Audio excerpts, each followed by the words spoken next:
ಕರ್ನಾಟಕದಲ್ಲಿ ಮೂಡ ಹಗರಣ ರಾಜ್ಯ ರಾಜಕೀಯ ವಲಯದಲ್ಲಿ ತಲ್ಲಣವನ್ನ ಸೃಷ್ಟಿ ಮಾಡಿದೆ. ಇದರ ಬೆನ್ನಲ್ಲೇ ಇತ್ತ ಬಳ್ಳಾರಿಯಲ್ಲೂ ಕೂಡ ಬುಡಾ ಹಗರಣ ಸದ್ದನ್ನ ಮಾಡಲು ಶುರು ಮಾಡಿದೆ.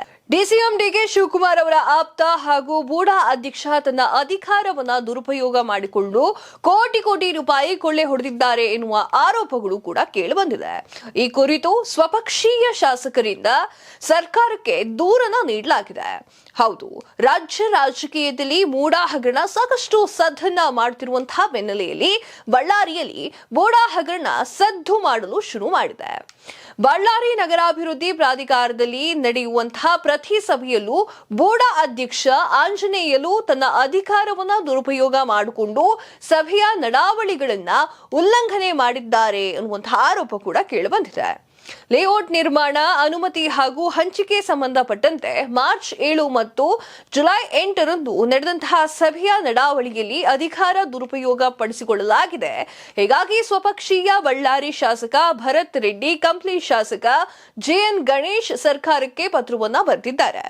ಬುಡಾದಲ್ಲಿ ಲೇಔಟ್ ನಿರ್ಮಾಣ ಹಾಗೂ ಹಂಚಿಕೆ ವಿಚಾರದಲ್ಲಿ ಹಗರಣ ನಡೆದಿದೆ.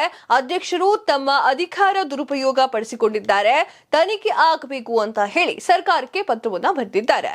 ಇನ್ನು ಬುಡಾ ಅಧ್ಯಕ್ಷ JS Anjaneyalu DCM DK Shivakumar ಆಪ್ತರು ಕೂಡ ಹೌದು.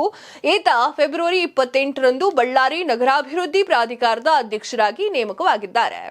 ಅದರಂತೆ ಅಧಿಕಾರ ಸ್ವೀಕರಿಸಿ ಕೇವಲ 7 ತಿಂಗಳು ಮಾತ್ರ ಕಳೆದಿದೆ. ಅಷ್ಟರಲ್ಲೇ ಇಷ್ಟು ದೊಡ್ಡ ಆರೋಪ ಸ್ವಪಕ್ಷೀಯ ಶಾಸಕರಿಂದಲೇ ಕೇಳಿಬಂದಿದೆ.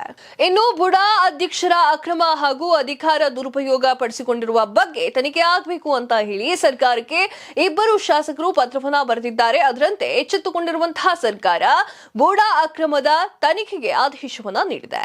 ಜೊತೆಗೆ 6 ಜನರ ಅಧಿಕಾರಿಗಳ ತಂಡವನ್ನ ರಚನೆ ಮಾಡಿದೆ.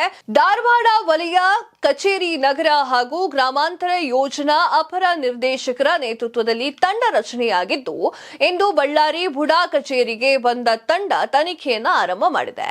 ಕಂಪ್ಲಿ ಶಾಸಕ ಹಾಗೂ ಬಳ್ಳಾರಿ ನಗರ ಶಾಸಕರ ಪತ್ರಗಳ ಉಲ್ಲೇಖದಡಿ ತನಿಖೆ ಶುರು ಮಾಡಲಾಗಿದೆ. ಅಧಿಕಾರಿಗಳ ತನಿಖೆಗೆ ಸಹಕರಿಸುವುದಾಗಿ ಆಯುಕ್ತ ಕೆ ಮಾಯಣ್ಣಗೌಡ ಅವರು ತಿಳಿಸಿದ್ದಾರೆ.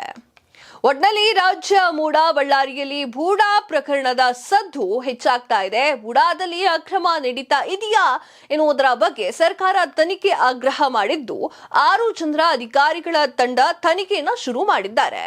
ತನಿಖೆ ಬಳಿಕವೇ ಸ್ಪಷ್ಟವಾದ ಮಾಹಿತಿ ಹೊರಬೀಳಲಿದೆ.